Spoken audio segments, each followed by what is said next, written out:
Vamos a continuar probablemente con la programación. Vamos a darle la bienvenida a la doctora Maribel Sila Herrera Ruiz. Perfecto. Perdón, pensé que había otra pregunta. Bueno, ella estudió la licenciatura en químico farmacéutico, biólogo en la UNAM. Posteriormente obtuvo el grado de la maestría en ciencias de la fisiología en la Facultad de Medicina de la UNAM. Y también respecto a sus estudios de biológicas de la salud en la UAM, y ha laborado profesionalmente en la industria farmacéutica y da clases desde hace ya 20 años, trabajando en el Centro de Investigaciones Biomédicas del Sur del IMSS en Xochitepec, Morelos. Y también está como investigador titular B, desarrollando actividades relacionadas a la investigación de plantas medicinales y sus productos. Entonces, utiliza modelos farmacológicos sobre las enfermedades del sistema nervioso central, principalmente la ansiedad, depresión asociados a la neuroinflamación y daño vascular, y la inflamación de articulaciones, entre otros. Entonces, ha tenido 70 artículos, varias citas, y ha estado en diferentes congresos, tanto nacionales como internacionales. El día de hoy nos va a presentar el tema respecto a la depresión condicionada al género sexual. Entonces vamos a escuchar a la doctora, le damos igual la bienvenida, como comento. Tiene 40 minutos y a los 5 minutos le estaré avisando para que podamos dar paso también a la parte de las preguntas si es necesario.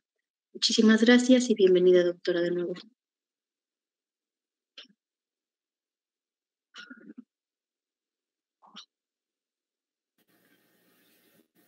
Hola, buenos días. No sé si alcanzan a ver mi presentación. Se ve perfecto. Se ve perfecto, sí. Gracias. Okay. Porque yo la veo borrosa. No sé si se deba a la... No, se ve muy bien. Se ve bastante clara y en grande. Perfecto, muchas gracias. Pues antes que nada me da mucho gusto estar aquí con ustedes para tener una pequeña conversación y agradecerles la invitación.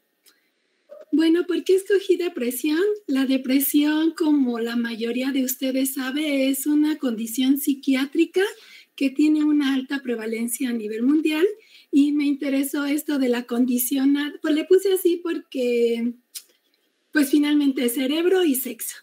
Y ya desde que hablamos de depresión, la mayoría de nosotros nos damos cuenta que está condicionada a que si somos hombres o si somos mujeres. Bueno, permítanme darles una pequeña introducción, solo que no puedo avanzar.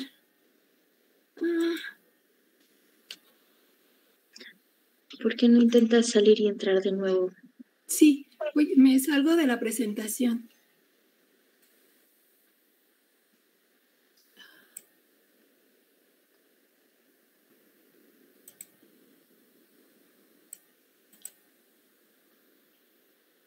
Ahora sí, ¿verdad? Bueno, permítanme platicarles un poquito sobre los trastornos mentales que según la Organización Mundial de la Salud establece que son condiciones mentales que llevan a alteraciones en los pensamientos, la percepción de nuestro alrededor, altera las conductas y también las emociones y con ello pues nos altera la socialización. Dentro de algunos de los trastornos mentales se encuentran las discapacidades intelectuales, el trastorno bipolar, la esquizofrenia y las demencias, entre otros, y cabe resaltar la depresión. La depresión es entonces una enfermedad, un trastorno no homogéneo neurológico que causa graves consecuencias a nivel personal, social y familiar.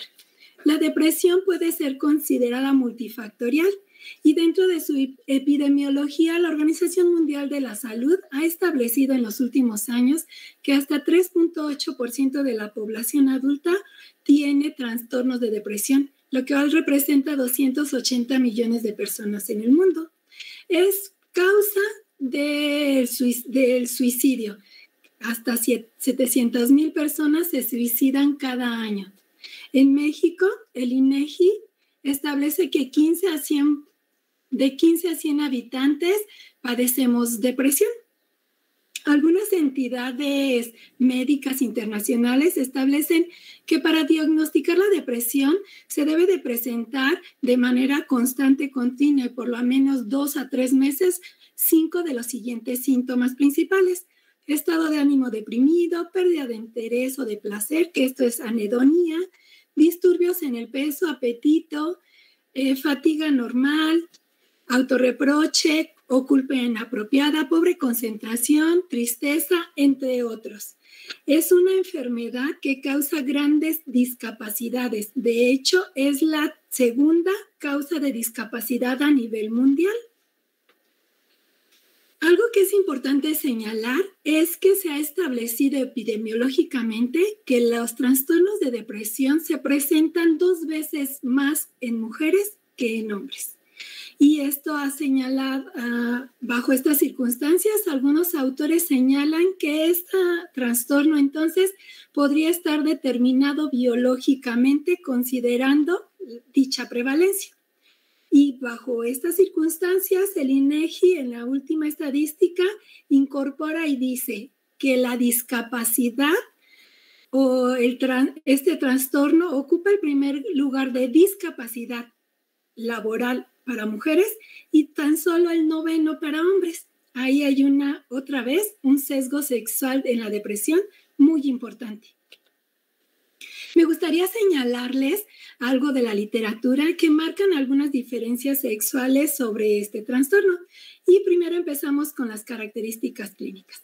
Se sabe que las mujeres, como ya mencioné, son 2 veces más probablemente diagnosticadas con depresión que los hombres. Experimentan una mayor gravedad de los síntomas y es probable que presenten un mayor número de síntomas somáticos y cognitivo-afectivos que los hombres. Sin embargo, los hombres durante sus estados depresivos pueden experimentar características melancólicas y tienen altas tasas de uso de sustancias de abuso durante sus episodios depresivos. Mientras que la comorbilidad que se da en las mujeres es con otros síntomas neurológicos como las de ansiedad. Y en cuanto a su respuesta a fármacos, las mujeres respondemos más favorablemente a los antidepresivos llamados inhibidores selectivos de la recaptura de serotonina, mientras que los hombres a los antidepresivos tricíclicos.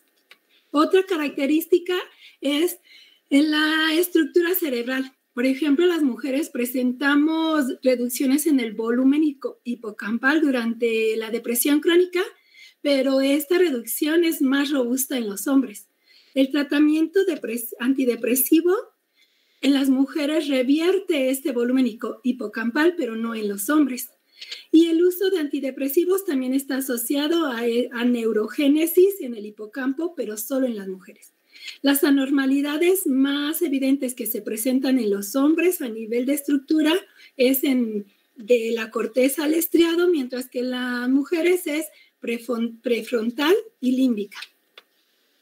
Y finalmente estas diferencias también se pueden extrapolar a señales transcripcionales, a expresión de productos o expresión de genes. Por ejemplo, aquellos que están relacionados con la sinapsis aumentan en mujeres, mientras que en hombres se reducen. Los que están relacionados con la microglía y los oligodendrocitos se reducen en mujeres y se incrementan en hombres. Y finalmente, sobre el sistema inmunológico, se ha demostrado que las mujeres con depresión presentan altas concentraciones de proteínas proinflamatorias como IL-8, IFN, interferón gamma, leptina, y disminuye la adiponectina y la IL-5, mientras que la proteína C reactiva se encuentra incrementada en los hombres. Bien, pero déjenme platicarles un poquito acerca de la neurobiología de la depresión. La neurobiología de la depresión se planteó desde la época de los 50 con la hipótesis monoaminérgica, con los primeros estudios con el doctor Bernard Brodie. Él estaba trabajando con reserpina, una sustancia que era utilizada o es utilizada como antihipertensivo. Él se dio cuenta que las personas que consumían este producto tenían síntomas de sedación y de depresión. Posteriormente, él observó en ratas a las cuales les administró reserpina una disminución en las concentraciones cerebrales de serotonina. Posteriormente, otro investigador, Arvid Carlson, demostró también que no solo la serotonina, sino también la dopamina y la noradrenalina eran sustancias capaces de disminuir en situaciones de depresión en sistema nervioso central, y junto con ello había un aumento de su principal metabolito, que es el 5-hidroxindol ácido acético en orina, lo cual demostraba la degradación de estas sustancias. Para complementar la hipótesis monoaminérgica, posteriormente se dieron cuenta que la iproniazida, una sustancia utilizada como antituberculoso, era capaz de inhibir a la enzima. Perdón, no sé si puedo señalar o cómo puedo señalar. Es que el MIT no lo sé usar muy bien. Ya vi. Bueno, se observó que la iproniazida, un antituberculoso, era capaz de inhibir a la enzima monoamino oxidasa y que con ello se disminuían los síntomas de depresión. Mientras que la imipramina, que era utilizada para psicosis y que fallaba para algunos síntomas psicóticos, fue capaz de disminuir los síntomas depresivos en estos pacientes. Así que después se determinó que la imipramina era un inhibidor de la recaptura de noradrenalina y de serotonina de manera indiferenciada. Cabe señalar que esta parte de la neurobiología de la depresión, la hipótesis monoaminérgica, es la base que sustenta el mayor número de tratamientos farmacológicos a nivel de clínica. Es decir, se recetan inhibidores de la monoamino oxidasa e inhibidores selectivos y no selectivos de la recaptura de estos neurotransmisores. Sin embargo, esta teoría o esta hipótesis no complementa el sesgo o la hipótesis de la fisiopatología diferenciada por el sexo que presentamos en trastornos de depresión. Así que vamos a continuar ahora con algo que se complementa perfectamente, que es la estructura o el eje hipotálamo pituitario adrenales, que como todos ya sabemos es un sistema de retroalimentación que controla funciones neuroendocrinas, del metabolismo, sexuales, emocionales. La activación de este eje nos lleva a presentar un síndrome general de adaptación que tiene que ver en condiciones normales con el control del estrés, el sistema inmune, las emociones, la conducta sexual y el metabolismo energético. Así, la activación de este eje se da ante un estímulo que generalmente llamamos como estímulo estresante, y de manera positiva lo activa a través inicialmente sobre el hipotálamo, el cual es un órgano que va a liberar a la hormona liberadora de corticotropina, que va a actuar principalmente sobre dos receptores, el receptor tipo 1 y 2 sobre la glándula pituitaria anterior, para poder liberar a la hormona adrenocorticotrópica, que a su vez va a actuar sobre la glándula suprarrenal para poder liberar diferentes glucocorticoides o corticosteroides, entre ellos y principalmente al que se conoce como la hormona del estrés, que es el cortisol en los primates y corticosterona en los roedores. Y una serie de funciones sobre el metabolismo energético va a provocar sobre el sistema nervioso central, ya que el cortisol y la corticosterona son capaces de inducir un mecanismo que conocemos como mecanismo de retroalimentación negativa y que permite un equilibrio en todo el sistema. Pero, ¿qué pasa cuando el estímulo estresante se vuelve crónico y por mucho tiempo y de manera ininterrumpida? Se cree entonces que hay una desactivación de todo este sistema o una exacerbación del sistema más bien, con una hiperactividad del mismo, alterando los niveles de cortisol, la sensibilidad de los receptores a glucocorticoides y receptores mineralocorticoides a estas sustancias y, por supuesto, inhibiendo el mecanismo de resistencia, el mecanismo de retroalimentación negativa. Lo que lleva entonces, si hay una inhibición de este mecanismo, entonces hay una exacerbación en la actividad de este eje. Bien, ¿qué pasa con los corticosteroides? Estos son capaces de actuar sobre dos tipos de receptores, que son receptores tipo citosólicos, que se conocen como receptores nucleares, que una vez que este ligando se une sobre ellos, los receptores a glucocorticoides y a mineralocorticoides, estos se translocan hacia el núcleo para provocar una cascada de segundos mensajeros que finalmente nos van a llevar a diferentes funciones metabólicas, como ya las ya mencionadas. Sin embargo, cuando hay una exacerbación del sistema, se suprimen las funciones de reproducción y digestión, hay una movilización exacerbada de energía, una sobreactivación cardiovascular y una inhibición e incluso, como hay resistencia a los glucocorticoides, una exacerbación de la actividad del sistema inmunológico. Se ha demostrado que los receptores a glucocorticoides y mineralocorticoides son esenciales para la presencia de eventos psiquiátricos como la depresión. Así, por ejemplo, podemos ver... Bien, en esta, antes de pasar a los receptores a glucocorticoides, quiero enfatizar que si se fijan, tenemos esta conducción del eje hipotálamo pituitario adrenales está orquestada por el factor liberador de corticotropina, que como ya vimos, libera CTH y provoca la liberación de glucocorticoides.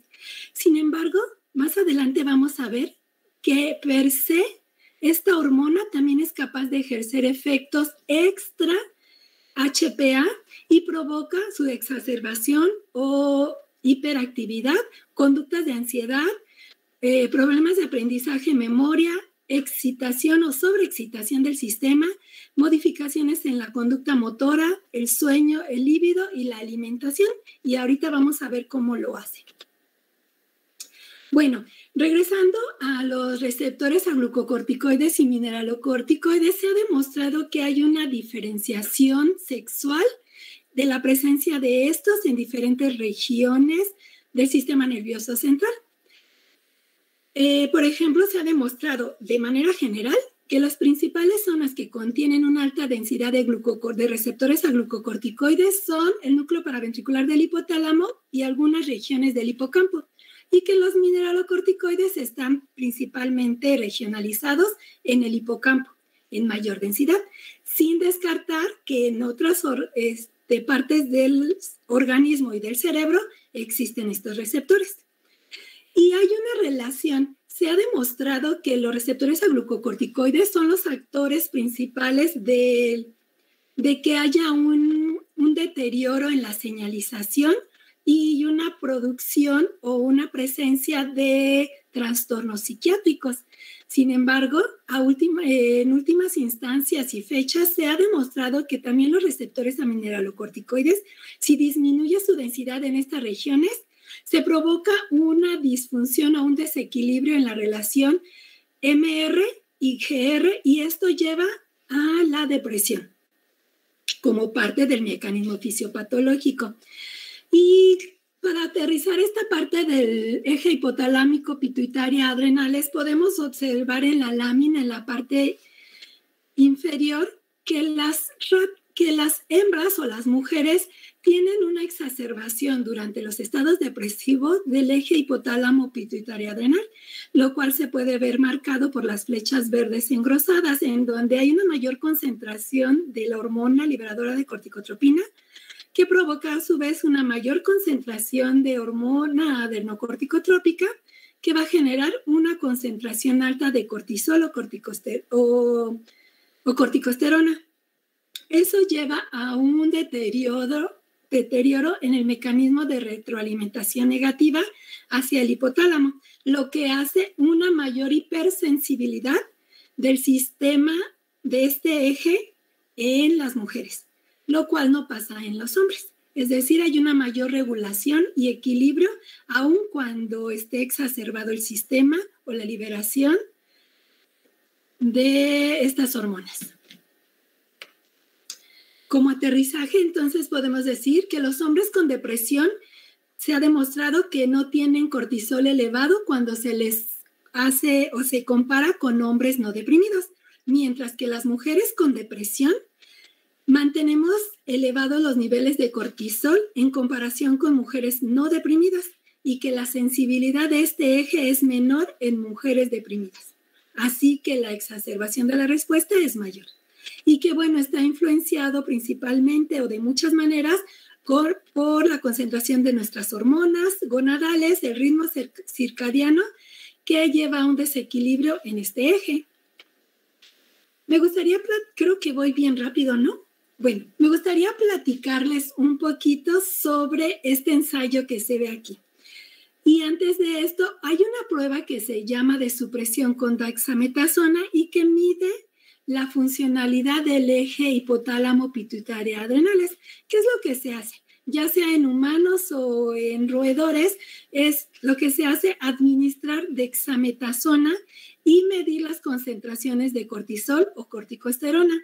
Si el eje hipotálamo pituitaria adrenales está en equilibrio, los niveles de cortisol van a estar normales, mientras que si está en desequilibrio, los niveles de cortisol van a estar elevados.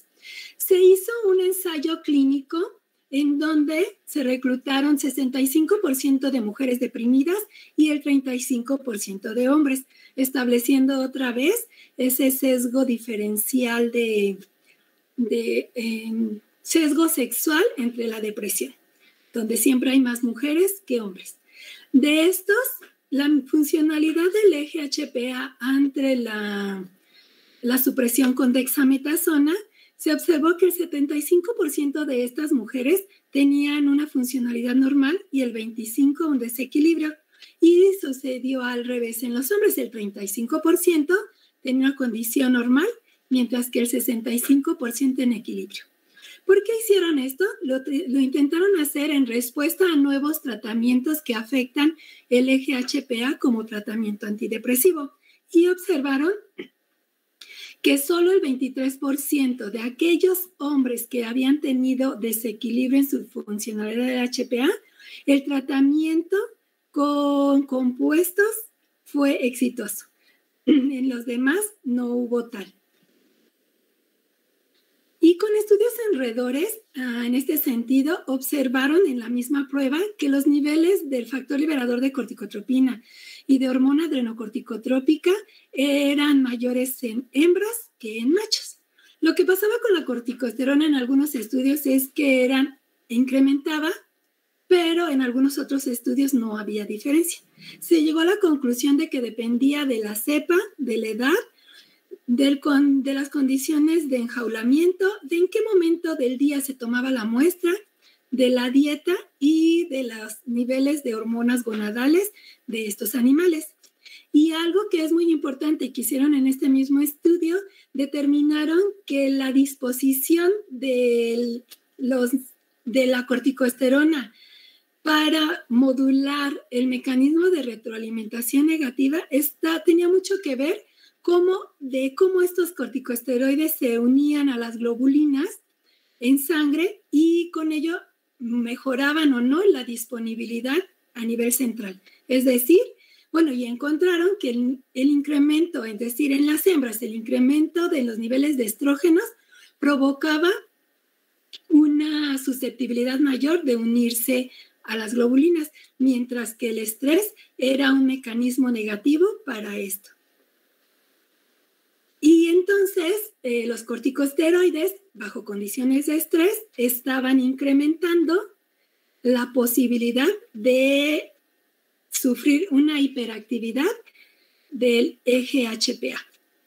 Mientras que en ratas adrenalectomizadas se observó que los niveles de corticosterona eran mucho menores que en animales sanos o sin la operación, y que la administración de corticosteroides exógenos no provocaba cambios en una prueba de estrés que se llama natación forzada y que mide también depresión en roedores o conducta depresiva más bien. Entonces, todo esto nos habla de una diferenciación sexual ante parámetros no conductuales y conductuales de la depresión. Bien, pero ahora vamos a ir. Ya vimos que tenemos la hipótesis de las monoaminas que condicionan a los tratamientos actuales sobre la depresión, y ya vimos que uno de los elementos importantes es el eje HPA para tratar de disociar o de establecer una conexión fisiopatológica entre la depresión en hombres y en mujeres. Observamos cómo en este sentido nos hace falta un tercer elemento. No se han hecho muchos estudios, sin embargo, los pocos que hay tanto en humanos como en animales demuestran que las proyecciones de locus cerúleos que contienen principalmente al neurotransmisor noradrenalina divergen en 4 haces. ¿Por qué les platico esto? Porque el locus cerúleos es un núcleo que se encuentra en el tallo cerebral y que proyecta o que hace proyecciones de neuronas noradrenérgicas hacia muchas zonas del sistema nervioso central que tienen que ver con conductas, con emociones, con aprendizaje, memoria, etcétera. Entre ellas están el hipotálamo, los núcleos ventral y central de la amígdala, que es una de las principales zonas donde se establecen las conductas del miedo, de la ansiedad, por ejemplo, el hipocampo, que es una zona de aprendizaje, y el cuerpo calloso. Todas ellas, el locus cerúleos es un núcleo que establece un equilibrio para que nosotros podamos tener una actividad simpática y parasimpática normal a través de la liberación de noradrenalina. ¿Y quién orquesta esta activación del locus cerúleos? Bueno, ok.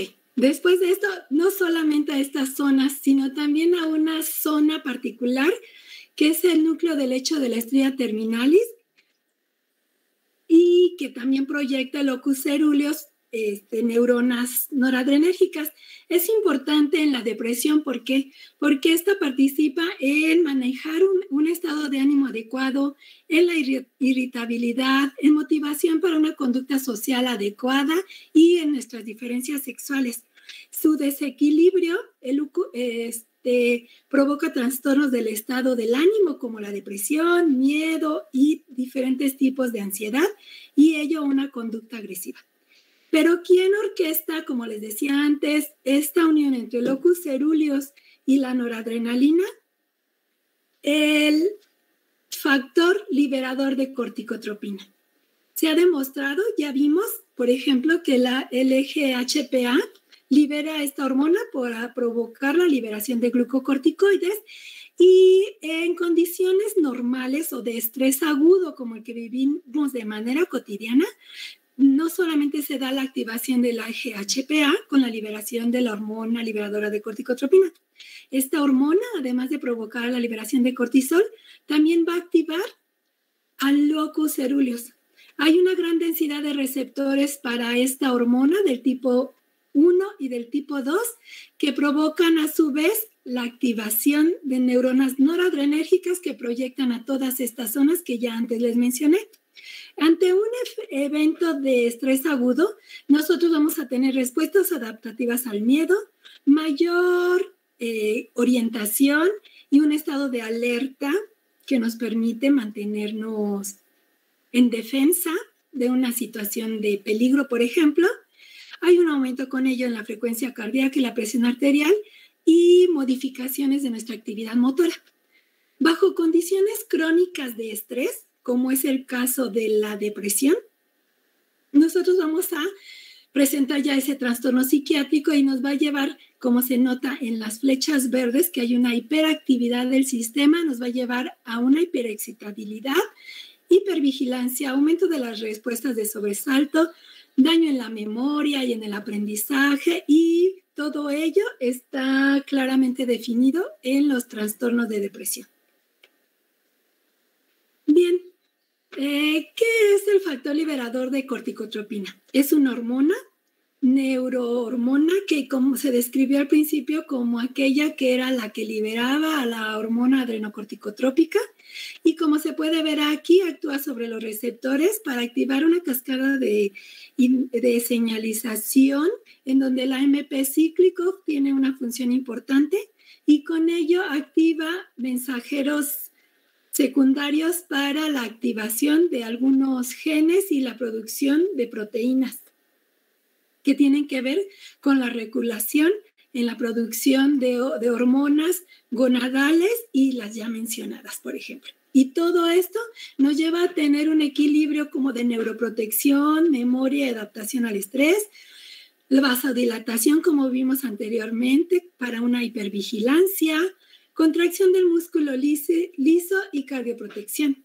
Sin embargo, se ha observado que una sobreactivación del eje y la sobreproducción de esta hormona en pacientes deprimidos, en el líquido cefalorraquídeo de pacientes deprimidos. En humanos sanos, por ejemplo, cuando se administra esta hormona, se provoca un aumento en la liberación de la hormona liberadora de corticotropina, pero en una concentración mayor en mujeres que en hombres.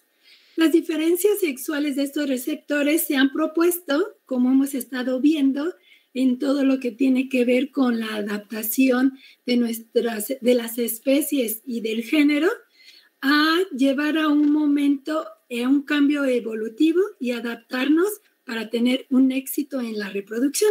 Así que los receptores del factor liberador de corticotropina son un importante eje que modula la diferencia sexual entre hombres y mujeres en el trastorno de depresión.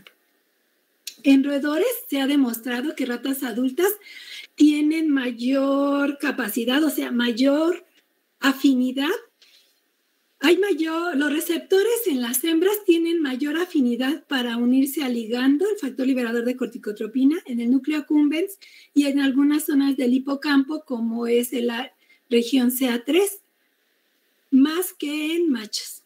Aquí, por ejemplo, también se demuestra que el receptor tipo 1 en hembras está en mayor densidad en la amígdala, núcleo accumbens, en la corteza, en el locus cerúleus, y el receptor tipo 2 en la amígdala, en el núcleo del lecho de la estría terminales y en el hipotálamo. Esta mayor densidad de receptores, sobre todo tipo 1, aumenta la sensibilidad de las hembras en comparación a los machos a estos receptores y también a la cascada de señalización, sobre todo centrándonos en el AMP cíclico y PKA. Y se ha demostrado, por ejemplo, que el estrés agudo provocado por una exposición de ratas en el cilindro con agua en la prueba de natación forzada provoca internalización de los receptores tipo 1 en machos, pero no en hembras. Recordar que el mecanismo de internalización de receptores es un mecanismo de equilibrio o de retroalimentación negativa, lo que llevaría entonces a las hembras a aumentar su sensibilidad a los efectos del factor liberador de corticotropina, mientras que los machos se quedan más estables. Y eso hace una diferencia en su conducta en diferentes modelos etológicos. Así que podemos concluir que los receptores son un factor importante en esta diferenciación sexual, tanto su densidad, su distribución y conformación diferenciada dependiendo del sexo.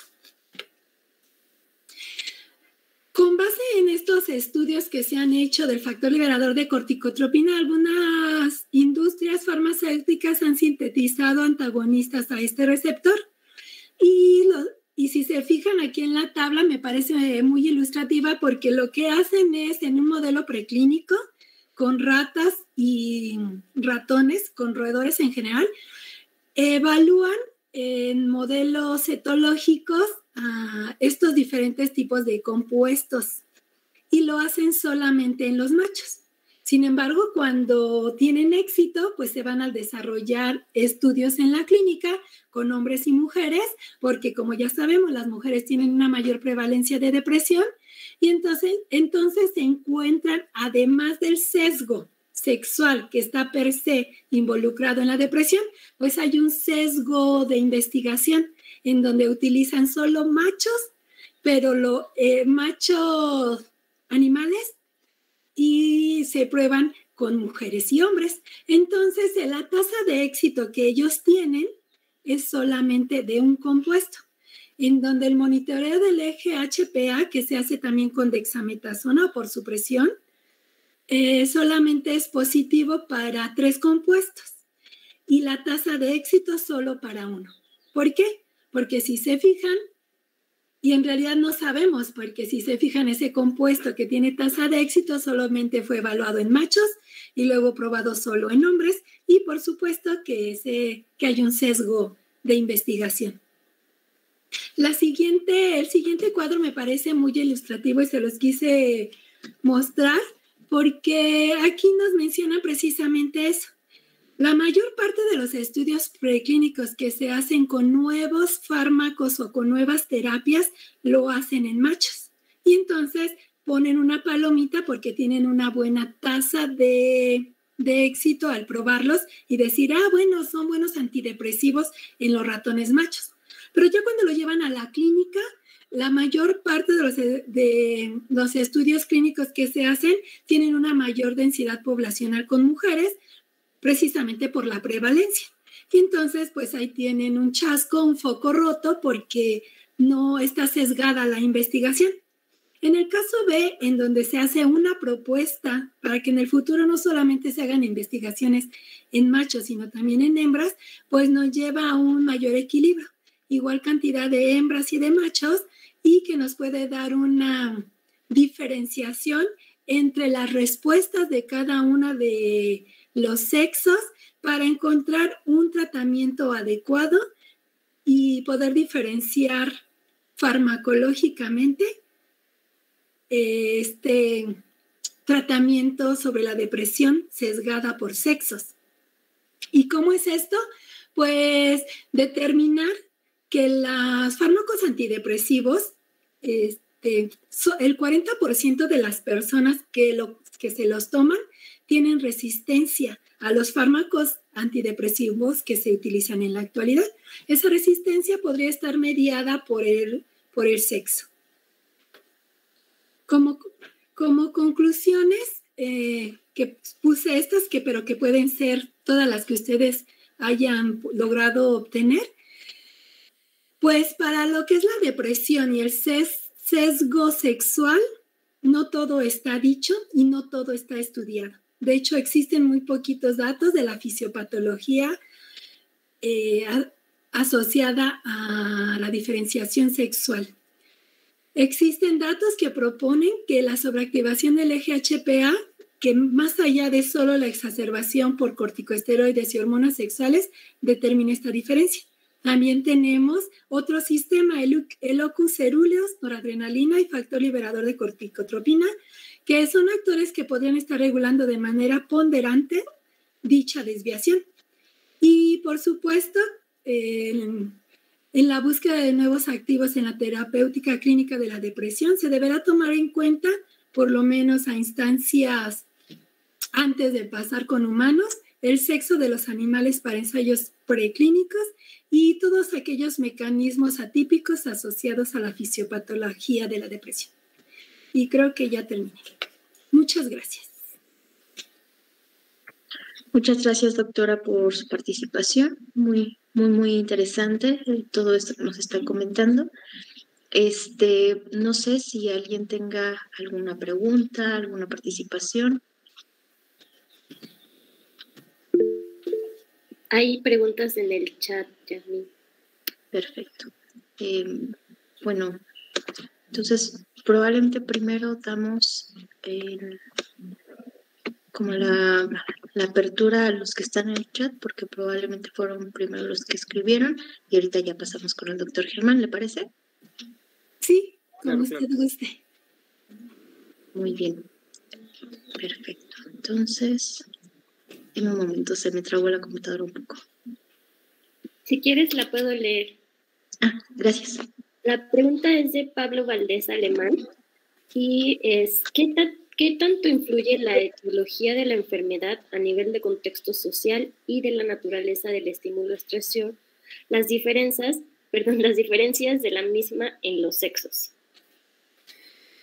Bueno, a mí me parece que es un factor contundente en la prevalencia de la depresión, no solamente a nivel sexual, sino a nivel cultural y a nivel con eso a la idiosincrasia de cada uno de nosotros en nuestro entorno, en nuestro medio ambiente. Recordar que todas las interacciones ambientales que van desde lo social,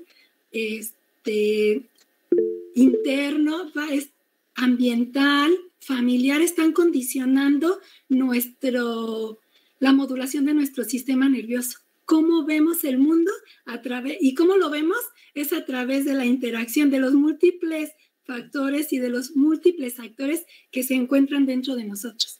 Entonces, es probable que yo como mujer tenga una condicionante por ser mujer a presentar trastornos crónicos de depresión, que voy a ponerlo así tan claro como mi hermana, ¿sí?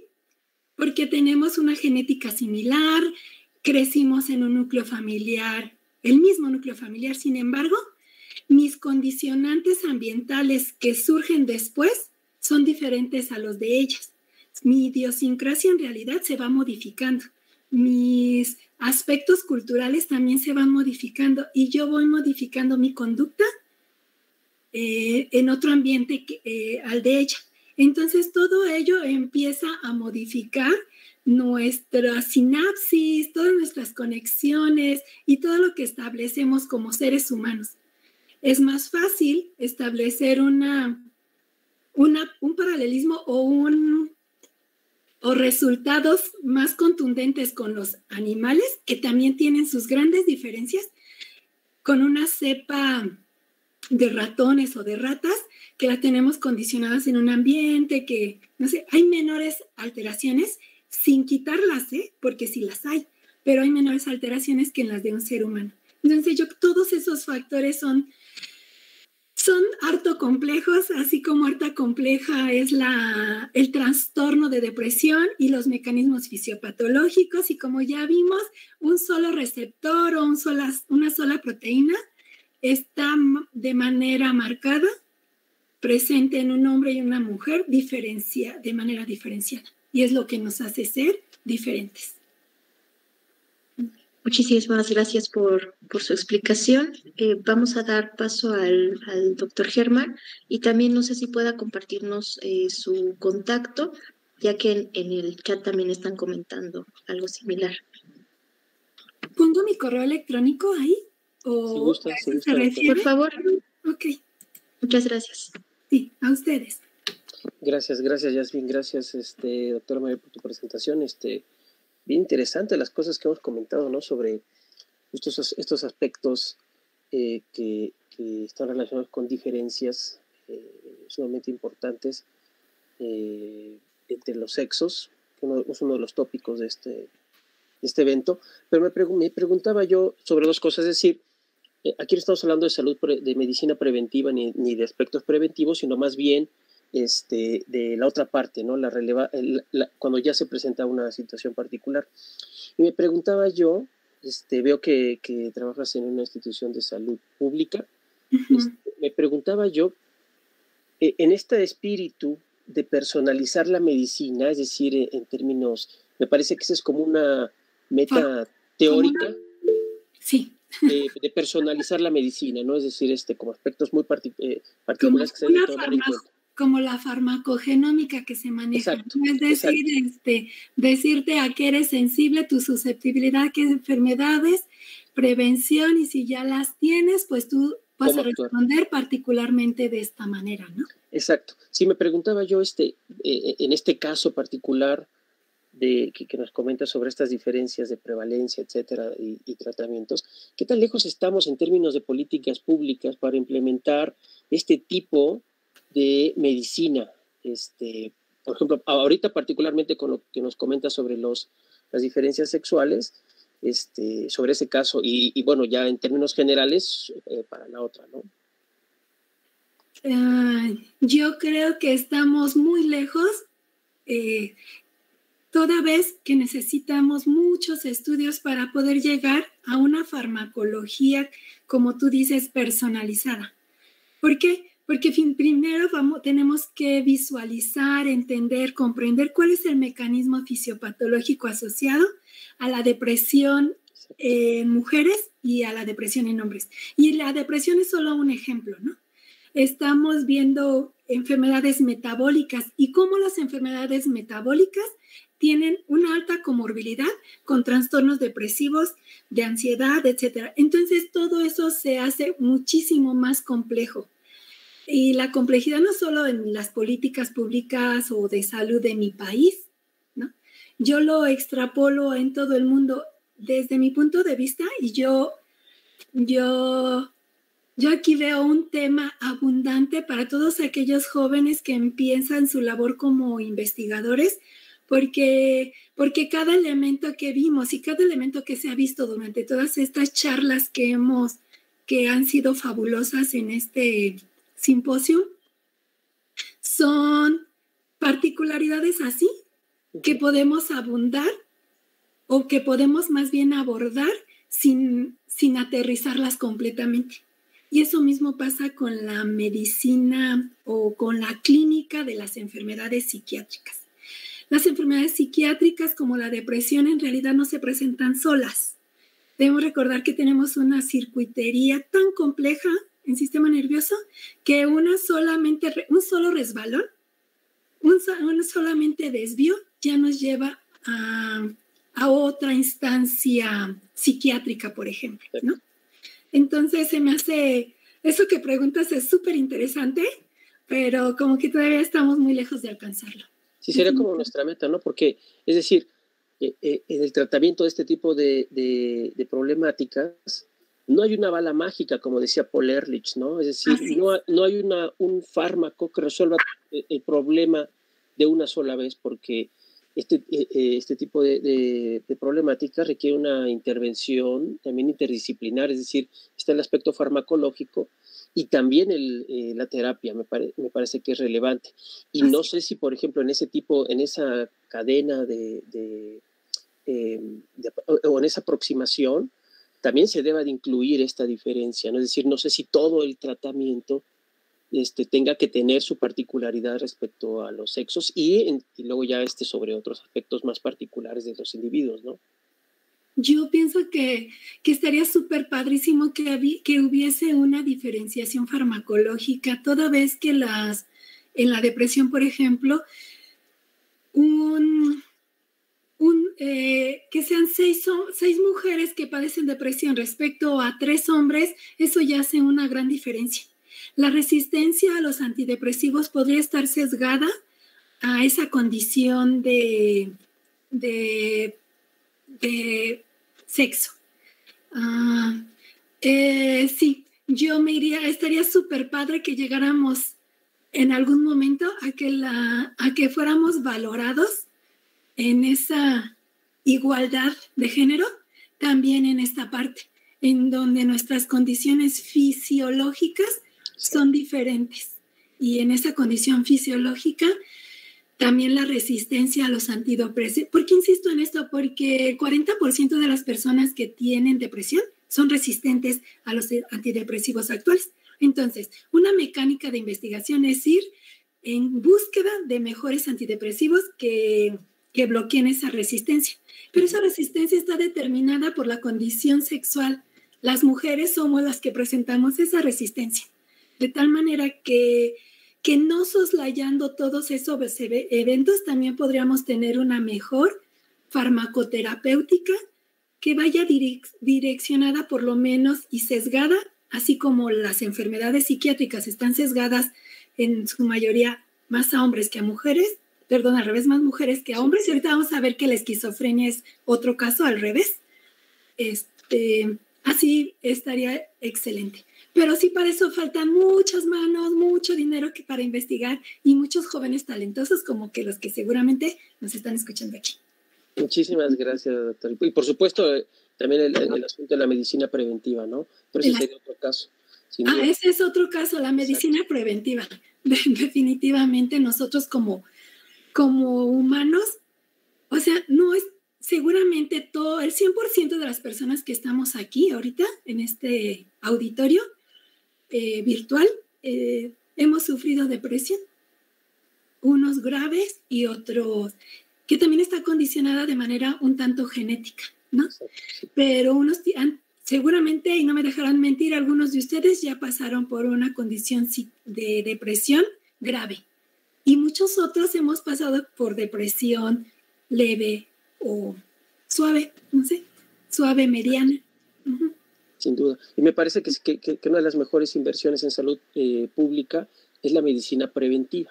No estoy seguro de los números en México en términos de inversión en este tipo de políticas y tampoco en otros lados, pero me parece que siempre es como deberíamos enfocarnos también en este aspecto que me parece, por ejemplo, en términos de costos para el erario, creo que también nos ayudaría a ser más óptimos la inversión y los gastos, ¿no? Sí, así es. Ahorita que están preguntando en la medicina natural, nosotros trabajamos con la búsqueda para desarrollar fitomedicamentos y una de nuestras áreas esta es de salud mental. Y sí, si bien yo considero que un producto, un fármaco de síntesis o un producto, aunque sea natural, un solo compuesto puede ser menos impactante sobre la terapéutica de una enfermedad, una fracción que tiene de una planta que tiene muchos compuestos podría impactar positivamente en aliviar estas enfermedades. De todas maneras, siempre hay todavía mucho más que hacer. Dirigir esa terapia a una mejor forma de tratar estos padecimientos, porque todos los medicamentos tienen efectos colaterales adversos, ¿no?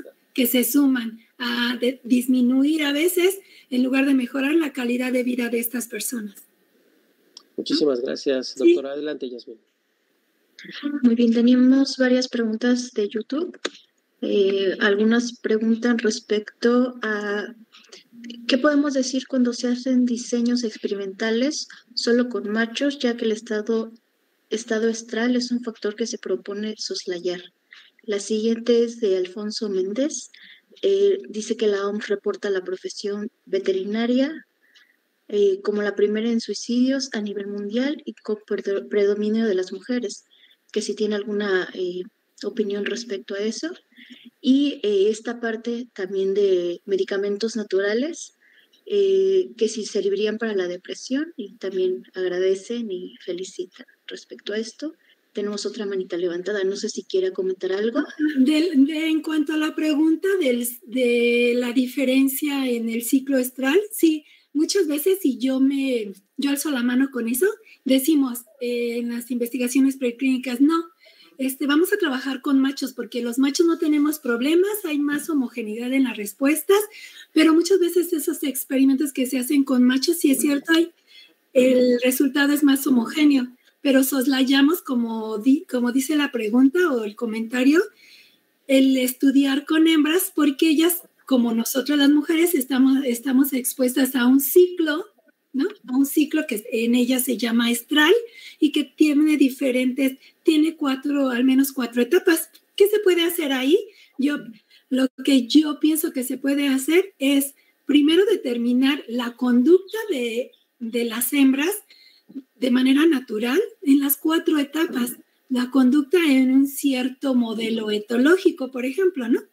Y seleccionar aquella etapa estral de mayor contundencia para la respuesta que nosotros queremos. ¿Sí? ¿Cómo se comporta mi animal en diferentes etapas de su ciclo? Y cómo se parece más esa respuesta a los machos, a la respuesta de los machos.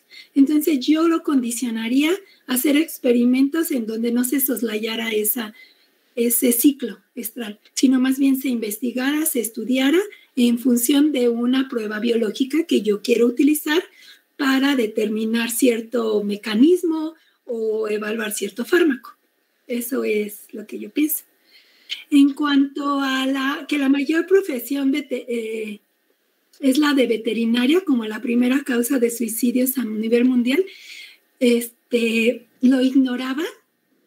Y bueno, el predominio de las mujeres, sí, eso sí, ya lo sabemos, que pues así como hay mayor prevalencia de depresión en mujeres, pues es lógico que haya un mayor número de suicidios de mujeres.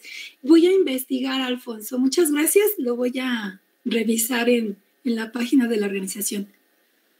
Lo que sí sabía es que las profesionales que tienen mayor índices de trastornos psiquiátricos y depresión y ansiedad son los médicos y entre ellos los cardiólogos y los psiquiatras. Y la tercera, ¿qué medicamentos habría? Bueno, pues sí hay medicamentos y que no son solo medicina herbolaria como tal, o son algunos medicamentos ya aprobados por la FDA, como los de Hipericum, como él dice ahí, Hipericum perforatum, que se utiliza para depresión leve a moderada. Ya la severa ya no lo recomiendan, pero para leve y moderada sí. Y hay otros medicamentos también, fitomedicamentos. Ajá. Muchas gracias, doctora. También levantó la mano Álvaro Muñoz. No sé si todavía quiera participar. Tenemos un poco de tiempo. Sí. Bueno, no, Okay. No sé si él. Sí, muchas gracias. Gracias, doctora. Excelente plática, conversación, y pues toda la parte de mecanismos y hormonas y todo esto, muy, muy padre. Mi comentario es en el sentido, cuando hablamos de esta prevalencia en mujeres, en el sentido de que en México los hombres no aceptamos que estamos deprimidos. Bueno. ¿Sí? Entonces, ¿qué tan real es el que las mujeres sufran más de depresión que los hombres, ¿no? Y pues básicamente tiene que ver con el machismo, ¿no? De aceptar que nos sentimos mal. Y bueno, ese sería el primer comentario o pregunta. Y el segundo es, ¿qué sucede en otros países donde no hay el nivel de machismo que tenemos aquí? No sé si tiene alguna idea acerca de eso. Gracias. Eso podría tener que ver, doctor Álvaro, con lo que decíamos al principio de nuestra cultura y nuestra idiosincrasia. Ciertamente las mujeres vamos más al médico simplemente, ¿no? Simplemente vamos a que nos revisen, vamos a atendernos en cualquier otra sintomatología que tengamos, no solamente de trastornos mentales. Y si asumimos que estamos deprimidos y los hombres no lo asumen. Sin embargo, ese sesgo sexual en otras culturas también está presente y se ha demostrado a través de la investigación de los mecanismos asociados. Entonces, sí es cierto que hay un subregistro, pues, pero no solamente de la depresión en los hombres respecto a las mujeres, sino hay un subregistro de todos los trastornos mentales en México y en muchas partes de Latinoamérica. Lo que no sucede en otras entidades de desarrollo, ¿no? En países europeos, en Estados Unidos, donde constantemente están haciendo encuestas y están investigando. Nosotros, per se, ya tenemos un subregistro de que el número de pacientes deprimidos. Nuestra cultura no solamente de los hombres, también las mujeres. Nuestra cultura no nos permite decir muchas cosas. No soslayamos mucho de lo que somos y de lo que hacemos. Pero sí creo que sí hay una diferenciación sexual entre trastornos de depresión en hombres y en mujeres. Sí lo creo, doctora, a pesar de que ustedes no quieran platicar. Muchas gracias, doctora. Sí. Gracias, hasta luego. Hasta luego. Muchas gracias por su respuesta, doctora, por su apoyo. No sé si alguien tenga como algún otro comentario antes de pasar al receso. Estos segmentos han sido muy interesantes. Sí, todavía hay tiempo. Pues nos faltan 4 minutos. Sí, exacto. Sí. Creo que no sé si en YouTube hay preguntas, Yasmín. Ya las pasé de este lado. Okay. Muy bien. Tenemos a Rocío Angulo, por favor, si puede Hola, buenas tardes. Muchas gracias por la oportunidad de hacer un comentario al margen, ya que teníamos estos minutitos. Es algo que quería igual presentar en mi charla, pero creo que aquí está muy bien ubicado, porque, profesora, usted hacía ya también una serie de recomendaciones sobre cómo se podría abordar este tema siempre criticado del ciclo, ¿no? De cómo ese ciclo en las mujeres, pues, llevaría una mayor variabilidad en las variables dependientes, etcétera. Y quería comentar que hay unos trabajos muy interesantes de una autora que se llama Sansky, que ha trabajado bastante con estos sesgos de investigación, que muestra que eso directamente no es cierto. Okay. No es verdad que exista más variabilidad en las medidas registradas en las hembras, sino que si algo sería lo contrario. Y esto creo que también tiene que ver con un sesgo en investigación, y es que cuando estudiamos diferencias sexuales estamos excesivamente focalizadas en lo que le pasa a las hembras. Si hay una diferencia entre machos y hembras, ¿por qué no relacionarlo con la testosterona cuando sabemos que la testosterona también implica o conlleva diferencias en algunas cuestiones? Yo estudio comportamiento, entonces me centraré más en eso, que es como lo que conozco más. Entonces, eso quería decir, si uno lo piensa y los modelos de investigación etológicos, ¿no? Son con roedores, generalmente los roedores sabemos que son jerárquicos. Pucha, sí, tenemos me ha salido muy chilena la expresión, un ciclo, pero es que los machos son súper reactivos a factores contextuales y ambientales, como que haya otras hembras, que haya hembras, que haya otros machos, y fluctúa la testosterona. Entonces, hay razones para pensar que realmente podría haber una variabilidad que deriva de esos hechos. Entonces, creo que esta focalización excesiva en lo que pasa con hormonas, con estrógenos, etcétera, lo que pasa con el ciclo de las hembras es otro sesgo más a los que tenemos que enfrentarnos. Sí, de hecho es lo que decíamos, hay mucho per se el sesgo sexual que ya existe en diferentes enfermedades o de comportamientos, está el sesgo en la investigación, ¿no? Que nos centramos en dirigirnos a una parte y no miramos la otra. Entonces, sí, eso que usted dice, doctora, es súper padre porque nos lleva a que nosotros que estamos aquí, los jóvenes que nos están escuchando, que observen más esa parte, ¿no? Pero de que yo considero que sí hay un sesgo, pero hay demás mecanismos no controlados porque no los conocemos también. Con base hay que estar súper atentas a esos sesgos, porque a mí incluso me ha pasado esta cuestión que yo estoy comentando ahora. No es que se me hiciera evidente la primera vez que tuve que enfrentarme a la crítica en un paper, en unos proyectos relacionados con el ciclo estral. Fue al cabo del tiempo que dije, pero ¿y por qué el punto de todos los revisores es el ciclo? Si podrían pedirme control de testosterona tranquilamente y tendría exactamente el mismo sentido, la falta del mismo. Sí, de alguna manera yo tampoco me quise ir hoy a eso, no mencioné nada de hormonas gonadales porque sí es muy dirigido, y todos los artículos y muchas cosas que se hablan van dirigidas a que nosotros somos diferentes solo porque nuestras hormonas fluctúan más que las de los hombres, ¿no? Y no es del todo cierto en realidad. Así es. Muchas gracias por su charla, muy interesante. Gracias. Tenemos igual algunas participaciones respecto a si puede ampliar un poco sobre la esquizofrenia en hombres, respecto a la prevalencia. No sé si quiera hablar directamente Enrique Jiménez o así lo dejamos. Doctor, es que ¿qué cree? Que enseguida la plática que viene es sobre sexualidad y esquizofrenia, y ahí se va a abordar esa parte de la prevalencia mayor en hombres que en mujeres. Bueno, me gustaría que mejor la doctora que lo va a presentar, mejor ella se enfoque en esa parte. Sí. Igual tenemos a alguien de Nayeli Monterrosas sobre el aumento de la presencia de mujeres en el ámbito laboral y profesional, que sí influyen los datos estadísticos en cuanto a la prevalencia e incidencia de la depresión en mujeres que presentó. El aumento en la... ya entendí.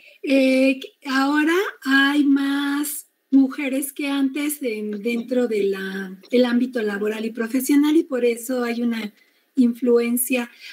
Bueno, estos datos en realidad no solamente están enfocados a mujeres que laboran. Ya entendí. El INEGI. Sí, en el INEGI presentan y establecen que el número uno, que la depresión es el número uno en de prevalencia por discapacidad laboral y en los hombres se va hasta el 9º lugar. Es probable que sí se modifique los datos estadísticos, de acuerdo a que hay más mujeres ahora que trabajan que antes, ¿no? No sé si respondí, porque en realidad no me quedó tan clara la pregunta.